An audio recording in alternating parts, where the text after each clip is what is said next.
ಪ್ರಕಟ ಮಾಡುವಂತೆ ಮತ್ತು ಪ್ರಸಾರ ಮಾಡುವಂತೆ. ಪ್ರಕಟ ಮಾಡುವುದು ಪತ್ರಿಕೆಯಲ್ಲಿ, ಪ್ರಸಾರ ಮಾಡುವುದು ದೂರದರ್ಶನದಲ್ಲಿ.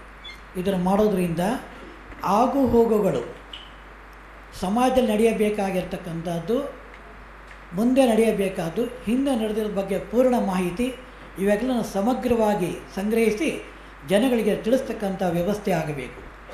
ಕಾರಣ ಇಲ್ಲಿ ಎಲ್ಲ ರಂಗದಲ್ಲಿ ಕೂಡ ಇರ್ತಕ್ಕಂಥವರು ವೇದಿಕೆ ಮೇಲೆ ಮತ್ತು ಪ್ರಶಸ್ತಿಗೆ ಭಾಜನಾಗಿರ್ತಕ್ಕಂಥವ್ರು ಎಲ್ಲರೂ ಬಂದಿದ್ದಾರೆ. ಇವತ್ತಿನ ಈ ಕಾರ್ಯಕ್ರಮ ಕೇವಲ ಪ್ರಶಸ್ತಿ ತೆಗೆದುಕೊಂಡು ನಮ್ಮ ಜವಾಬ್ದಾರಿ ಮುಗಿತು ಅಂತ ಹೇಳುವಂಥ ವ್ಯವಸ್ಥೆ ಇಲ್ಲ. ಅಂದರೆ ನಮ್ಮ ಜವಾಬ್ದಾರಿ ಜಾಸ್ತಿ ಆಗ್ತಾ ಇದೆ.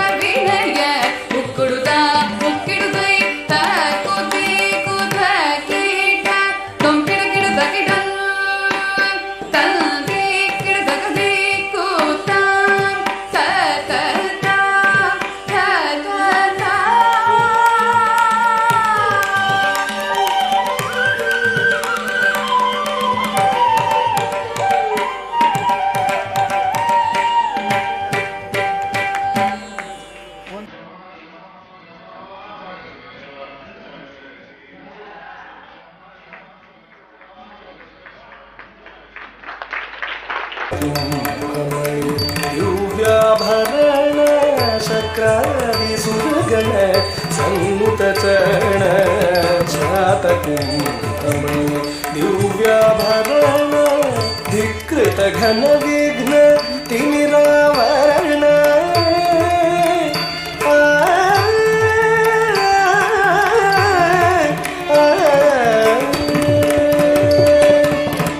ಧಿಕೃತ ಘನ ವಿಘ್ನ ತಿಮಿರಾವರಣ ಧಿಕೃತ ಘನ ವಿಘ್ನ ತಿಮಿರಾವರಣ ಧಿಕೃತ ಘನ ವಿಘ್ನ ತಿಮಿರಾವರಣ ಧೀರ ನಾರಾಯಣ ತೀರ್ಥ ಸುಖ ಉಣ ಧಿಕೃತ ಘನ ವಿಘ್ನ ತಿಮಿರಾವರಣ ಧೀರ ನಾರಾಯಣ ತೀರ್ಥ ಸುಖ ಉಣ ಜಯ ಜಯ ಸ್ವಾಮಿ ಜಯ ಜಯ ಜಯ ಜಯ ಸ್ವಾಮಿ ಜಯ ಜಯ ಜಯ ಜಯ ಸ್ವಾಮಿ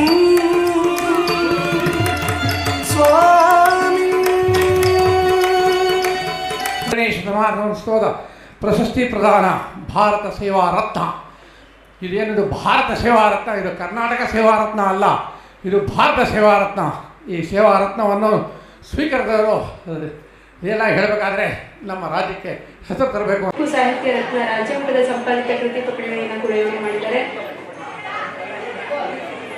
ಹಾಗೆ ಪ್ರಶಸ್ತಿಗಳು ಅಂತ ಹೇಳಿದ್ರೆ ಸಾವಿರಾರು ಪ್ರಶಸ್ತಿಗಳನ್ನು ಪಡ್ಕೊಂಡಿರುವಂತಹ ಇವರು 2007ರಲ್ಲಿ ಕರುನಾಡ ಸಿರಿ ರಾಜ್ಯ ಗೌರವ ಪ್ರಶಸ್ತಿಯನ್ನು ಪಡ್ಕೊಂಡಿದ್ದಾರೆ. ಬಸವಜ್ಯೋತಿ ಪ್ರಶಸ್ತಿಯನ್ನು ಕೂಡ ಅಲಂಕರಿಸಿದ್ದಾರೆ.